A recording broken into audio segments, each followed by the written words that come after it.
Okay, so today what we are going to do is we are going to talk about how we can take a function and we can transform it in some way.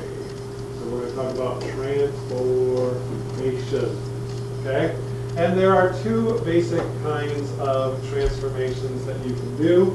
One is a translation, and the other is a reflection. So can anyone tell me some ways that you can translate or slide or move a function? Anthony. Okay, I can add or subtract. And do you know what that does to the function? Right, so what I'm shooting for is we can go up or down. And that relates to what Anthony said with adding or subtracting. Or what's another way that we can translate the function? Side to side. So we're going to call that left or right.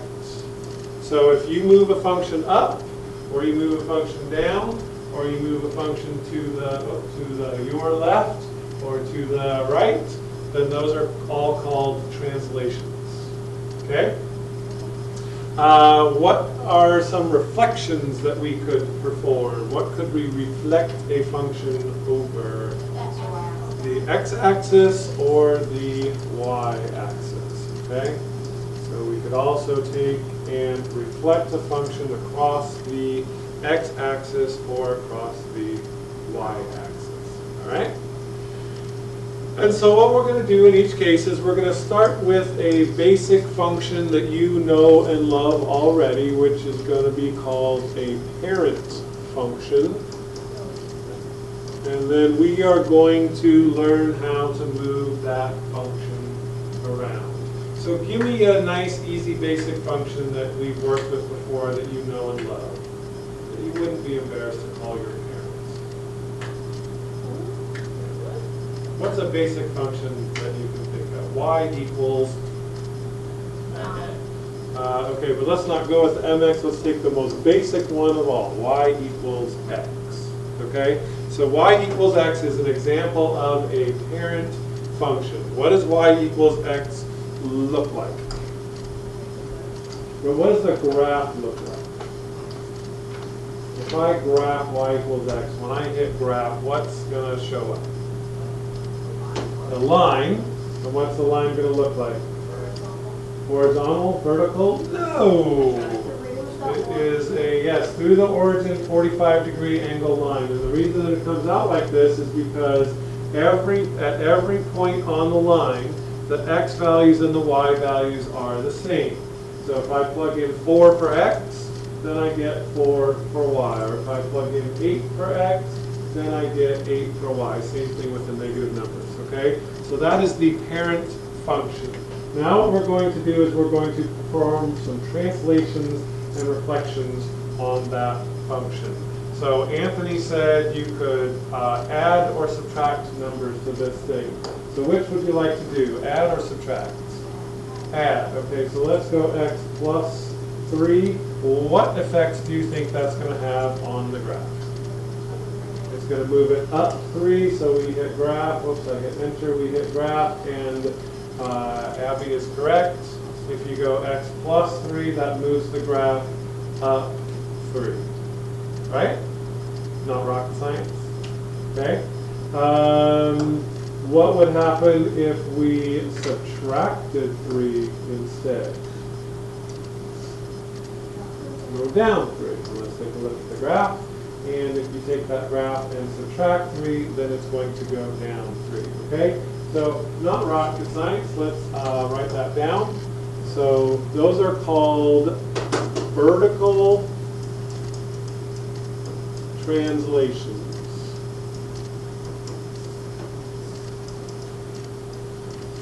So adding the number moves the graph up, and subtracting a number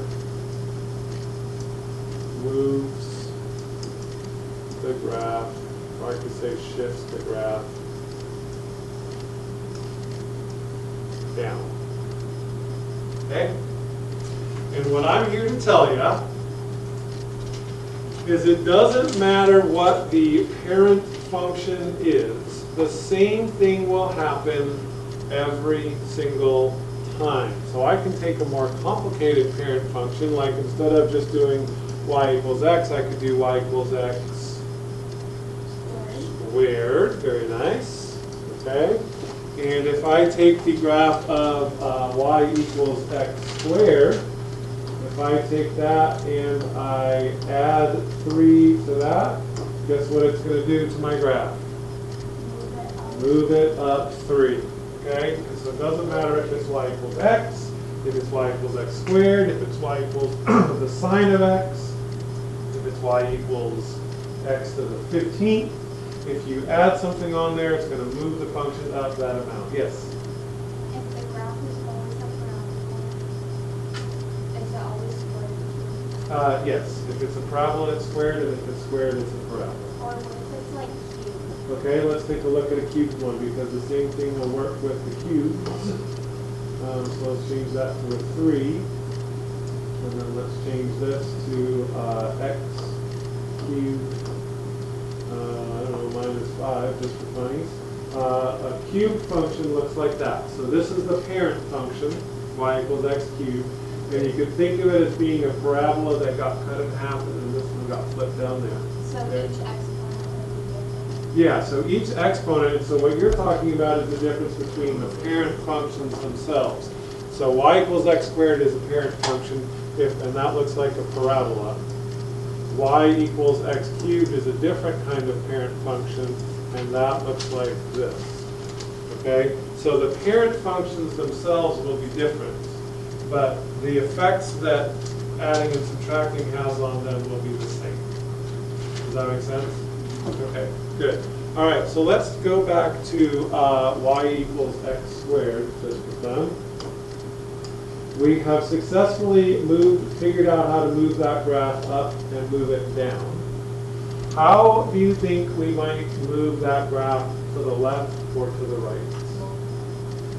Okay, so Abby says, what if we multiply it or divide it? So I'm going to multiply it by what? 5. Okay, so let's make it 5x squared. Take a look at the graph and see what she has won. Uh-oh. Did she win? No. What happened to our graph? The slope got steeper. And so what we call that, we're going to add that to our possibilities of transformations that we talked about at the very beginning. That is called a vertical stretch. Okay? So the other thing that you can do to a function is you can do a vertical stretch, or you can do a vertical shrink. And so the way that you could think about a stretch is we took the original parabola, grabbed onto these two pieces right here, and pulled them up. And so everything got skinnier because we're stretching the graph out. Does that make sense? Okay? So when I multiplied by a number, when I changed it from x squared to 5x squared, that made it a vertical stretch. How can I make a vertical shrink? Divide by a number. Okay, let's try that. So let's take a look at x squared divided by 3. Okay, and let's take a look at that graph. And there is our parent function, the original one. And sure enough, you can see that now instead of pulling up on the graph, which makes it skinnier, it's like we pushed down on it and made it fatter. Okay? So that's not what we were looking for as far as moving it to the right or to the left, but it is still a good thing for us to know. So vertical stretches and shrinks. Multiplying by a number causes a vertical stretch, and dividing by a number causes a vertical shrink. And if you multiply by 5, you would say it's a vertical stretch of 5 by a factor of 5. And if you divide by 3, you say it's a vertical shrink by a factor of 3. Okay? All right, so we still have failed, though, in our quest to move this graph to the left or to the right. So we tried adding and subtracting. We tried, what's that? We'll do something to the y. Not quite. That's gonna, not quite. Anybody have any ideas?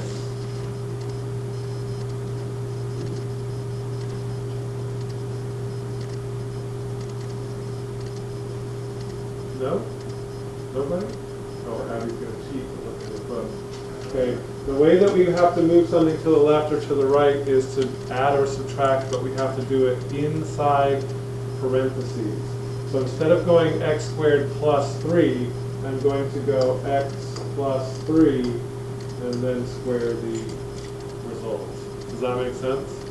You see the difference there between x squared plus 3 and x plus 3 squared? Yeah. There's some letters that back in algebra I can't remember. Doesn't it go opposite? Yes, exactly correct. Good. It goes the opposite way of what you would expect. So when I went plus 3 inside the parentheses, how did that affect the graph? Moved it to the left 3. And since it was plus 3, you would have thought that it went 3 in the positive direction, but it does not. Okay? So that is a horizontal translation. So to move left, you need to do the opposite of what you would think, and that is add something inside the parentheses. So adding moves it to the left, and to move right, I need to subtract something inside the parentheses. Okay? So adding and subtracting outside the parentheses moves it up or moves it down. Adding and subtracting inside the parentheses moves things to the left or to the right. And like Anthony said, he remembered there is something weird. Inside the parentheses is opposite of what you would expect to happen. Okay? All right, so then the last thing that we need to figure out, do you have that copied down? Okay, the last thing that we need to figure out is how can we take this graph and reflect it over the x or the y axis. Any ideas? What's that? Make everything opposite, good. And that's kind of the idea maybe of doing something to the y. We're going to make this, instead of being x squared, we're going to make it negative x squared. So now if I graph that, then there's the original thing, and then there is the new graph, the translated one. Okay? So that has been reflected over the x. All right? And so let's write that down. To reflect over the x-axis, like Maddie said, make everything opposite. Okay? So in that case, the only thing to make opposite was a x squared, so we changed that to a negative x squared and it flipped over the x-axis. All right? Is this a graph that we could reflect across the y-axis? No, why not? Because it goes through the origin, so there's a symmetric with respect to the y-axis, right? If you flipped it, okay? So let's take a different parent function instead of x squared. What would you like to choose? But see, that's not a parent function. That's y equals x is the parent function, and then the plus 1 is a shift. Okay? Okay, let's take y equals x. Well, no, let's not take y equals x. Let's get a little bit crazier so we can see a little bit what's going on. Let's take a look at the parent function y equals x cubed. Okay? So here's my graph of y equals x cubed. And let's see if we can reflect that over the y-axis. And the key to this is, when we're doing our things, when we transformed the thing up or down, we did something outside the parentheses, right? We added 2 or we subtracted 3. But when we wanted it to go left or right, we had to do it inside the parentheses. So what I need to do then, if I want to reflect it left or right, is I need to do the negative, but I need to do it inside the parentheses. Okay? So I need to change this to parentheses negative x to the third power. Does that make sense? Okay? And this is kind of awkward because negative x to the third power, if you go negative x times negative x times negative x, what do you get? No, you get negative because there's an odd number of them, so it's going to come out to be the same. But you can see that now my graph has been reflected across the y-axis. Okay? So that is our final transformation. Yeah. So to reflect over the y-axis, make the x's negative inside the parentheses. Okay? So if you have an x, you make it a negative x. If you have x cubed, you make it negative x in parentheses cubed, but the other things stay the same. Yeah? What if it's already negative? Good question. Did you guys get this down? Okay, so let's take one and start with one that is already negative. So let's take a crazy function like, let's go negative 2x squared minus 3x plus 4. Okay, so that's going to come out to be a parabola. Okay, and let's flip that across the y-axis. All right. So what I'm going to do essentially here is I'm going to change all of the x's to be negative. So I can do it the long way and go negative parentheses and just change that to be a negative x and square it like that. Okay. Minus 3, change this to parentheses and make that a negative x. And then go plus 4. So all I did is I replaced this x inside parentheses with a negative x, and I replaced this x inside parentheses with a negative x. And now if I graph that, you can see that it's been flipped over the y-axis, okay? The thing is about that is that we can do a little bit of algebra, which makes this easier. Because what is negative x squared? Positive x squared. So putting a negative in with the even power isn't going to change it, right? So I could have also written this as, that would just come out to still be negative 2x squared. Does that make sense what I'm talking about? That this negative x times negative x would just end up being x squared. But this one, since it's to an odd power, what's negative 3 times negative x? Positive 3x, good, so that would change to positive 3x, and then we still have plus 4. So I could have graphed that instead of graphing this, and then if I do that, you'll see that that is also a reflection across the y-axis. Okay? So you can do it the easy way, and you can just replace every x with parentheses negative x. But it'd be nice if you were able to do a little bit of algebra and simplify that a little bit. Okay? Okay? I think that's it. All right?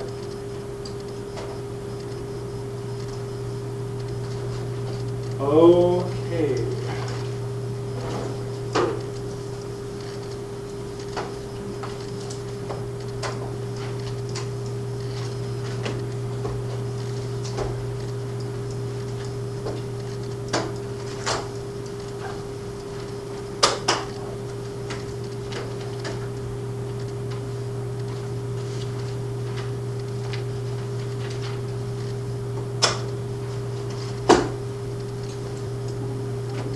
Oh my gosh.